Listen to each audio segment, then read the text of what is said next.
Isn't it true that our greatest regrets stem from the fact that we knew the difference between right and wrong and we chose what was wrong? Isn't it true the thing that we drag around that we wish we could erase from our mind and erase from our lives were those decisions that were the wrong decisions? And Jesus says, look, I know it may not be popular. I know it may sound religious, but happy are those who hunger, I love this, hunger and thirst for righteousness, for ultimately they will be filled. And then he goes on, he's not done. He says this, he says, blessed are the merciful, for they will be shown mercy. What's mercy? He's essentially saying this. I love this. Happy are the relationally generous. Happy are the relationally generous. Happy are those that give people exactly what they don't deserve relationally. Happy are those who aren't seeking revenge. Happy are those who forgive. Happy are those who don't hold grudges. Happy are those who put away bitterness. Happy are those who are not waiting to be paid back from someone in their past. Because you know this. You've never met a happy, bitter person. You've never met a happy person who holds a grudge.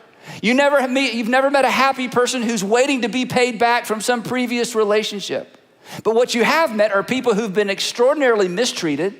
You've met people who've gone through circumstances you wouldn't wish on your enemy, and somehow they've emerged on the other side and they're fine, they're happy. And when you scratch beneath the surface, what you discover is this. These are men and women who understand what it means to be relationally generous. They decided to extend to their father exactly what their father didn't deserve. They decided to extend to that boss exactly what that boss didn't deserve. They decided to extend to that ex-husband or that ex-wife exactly what that ex-husband or wife didn't deserve. They were relationally generous. And even though they were never paid back, even though they never extracted revenge, even though they never got an apology, even though the person that offended them never owned up fully to what they did, they are happy.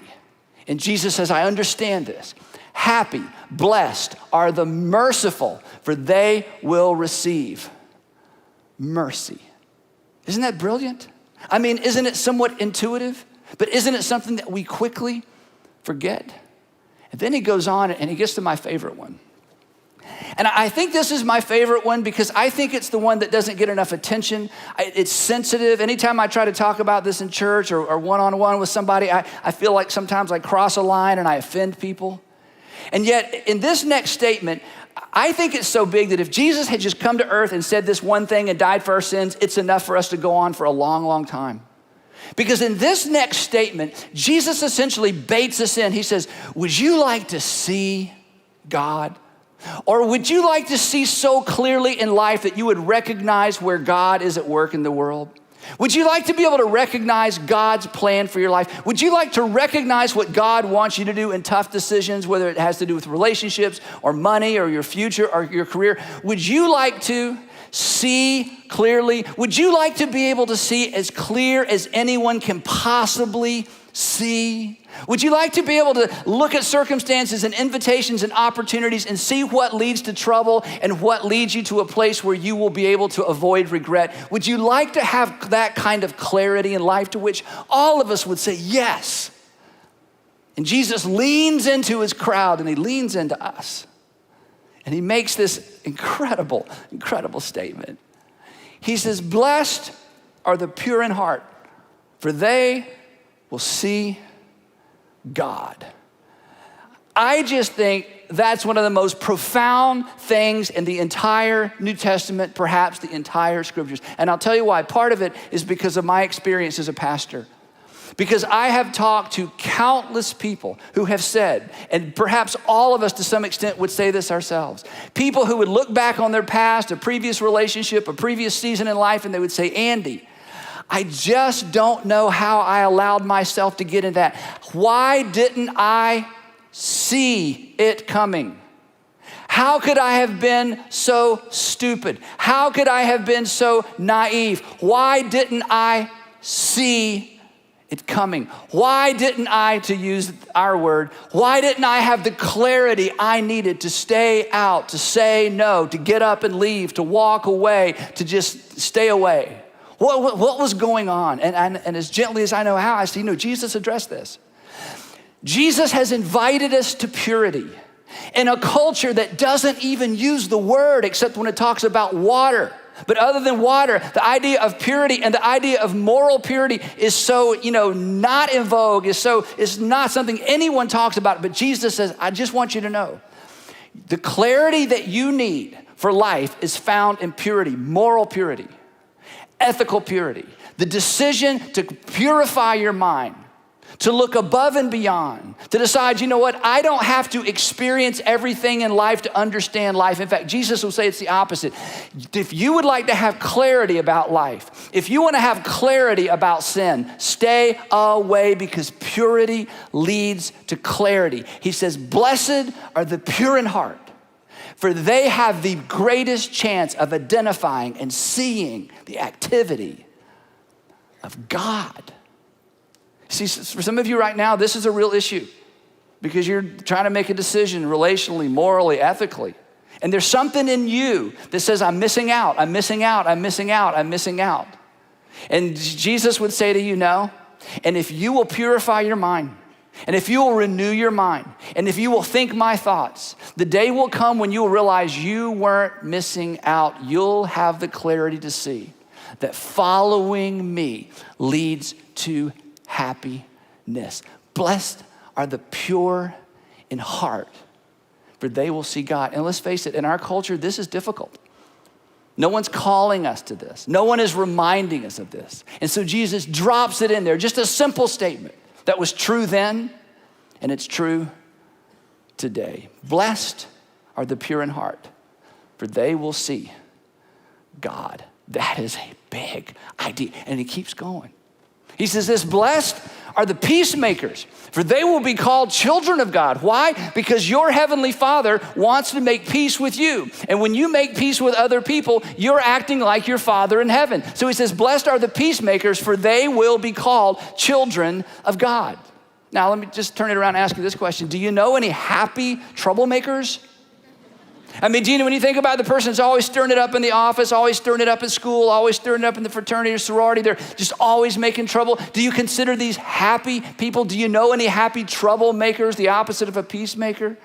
Of course not, because troublemakers are troubled by other people's happiness. Troublemakers are troubled by happy people. They really are. Troublemakers like to target happy people, because troublemakers want everybody to be unhappy. It's just the nature of troublemakers.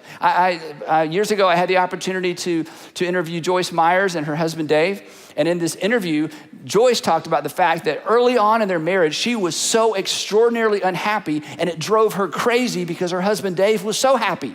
She said, so I decided, if I'm not happy, he's not gonna be happy. And she said, I just did my best to make him unhappy because I was so unhappy. This is what unhappy people do. They become troublemakers. And she said, finally, Dave looked at me one day and said, Joyce, I'm going to be happy whether you're happy or not.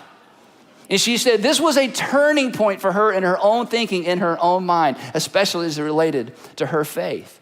And Jesus says, look, there's no happiness found in troublemaking. There's happiness found in peacemaking. Here's my way of saying it. Happy are the reconcilers.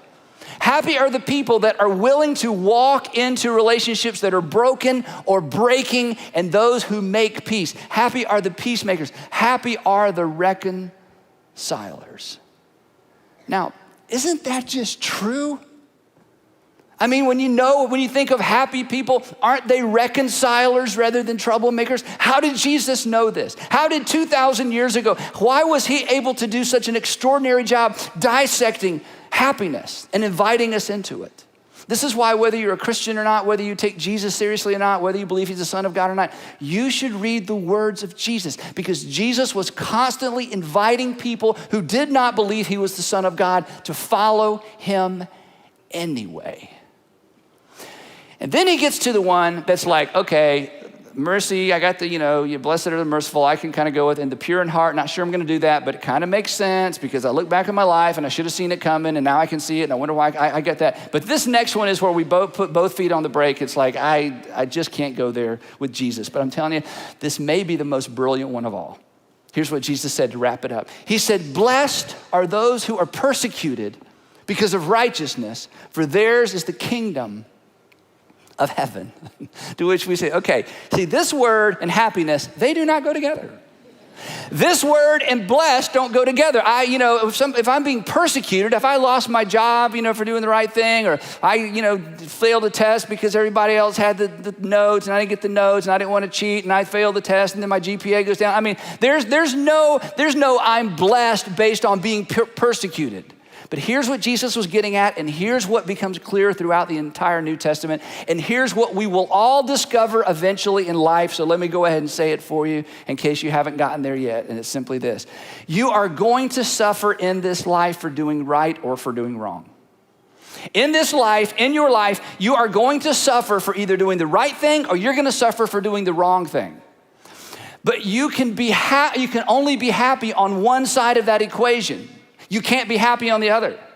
You can be happy when you're persecuted for doing the right thing, because at the end of the day, you have peace with you and you have peace with God. But if you suffer for doing the wrong thing, you don't have peace with you and you don't have peace with God. And Jesus draws us into this broader context of saying, to just think about it. In your life, but you are going to be persecuted. You are going to be mistreated. Do you want to be mistreated for doing the right thing? Or do you want to be mistreated for doing the wrong thing? Blessed are those, happy are those, who, when it comes down to it, choose to pursue righteousness even when it costs them. Because you can be happy doing the right thing and facing the consequences. You cannot be happy doing the wrong thing and ultimately facing the consequences for a decision you should have never made. It's just absolutely brilliant. Because when you're persecuted, when you're mistreated, when there is a consequence for doing the right thing, you can maintain your peace with God and you can maintain your peace with you. Isn't that, it's like, yeah, I mean, why didn't I see that? I've read that 1,000 times. Maybe you learned a song. Maybe you've heard somebody teach through this. Jesus says, this is how you live a blessed life. This is what it means to be happy. These are the activities. These are the mindset. This is how you achieve happiness. But here's the question, as I said at the beginning. The question for us today, because there's so much detail, there's so much more we could say. What's the common denominator? In other words, when Jesus finishes this part of the message, because he moves on to some other stuff, what is the takeaway from all that detail, all those applications, and all those words? And the takeaway, the big aha moment, the thing that perhaps could be life-changing for some of you as you struggle with this season of your life, is that through all of these words, Jesus brings us to this unavoidable conclusion that happiness is an outcome. Happiness is a result. Happiness is about something now that leads to something later. Happiness is more about ultimate than immediate. That happiness is not immediately accessible. In other words, that means you can't hear a song, you can't read a book, you can't even hear a message like this and walk out and say, you know what? I was unhappy at 12:30, but at 12:35, I'm happy. I'm happy now. I did it. I heard that thing. I read that thing. I prayed that prayer. I went to the deal. I went to the conference. I took notes. He says, no, you need to understand. Happiness is better than that. It's richer than that. It's deeper than that. Happiness is an outcome. Happiness is more farmer than programmer. You know what I mean? In other words, you sow and you reap your way to happy. Just as some of you, if you were honest, would say, and I have sown and reaped my way into unhappiness. The place that you are, the place you wish you could avoid, the place that you wish you never arrived, you sowed your way there. And Jesus says, I have some great news. You can sow your way out, and you can sow your way to a blessed life. You can decide now to embrace meekness. You can decide now to be relationally generous and to become a merciful person.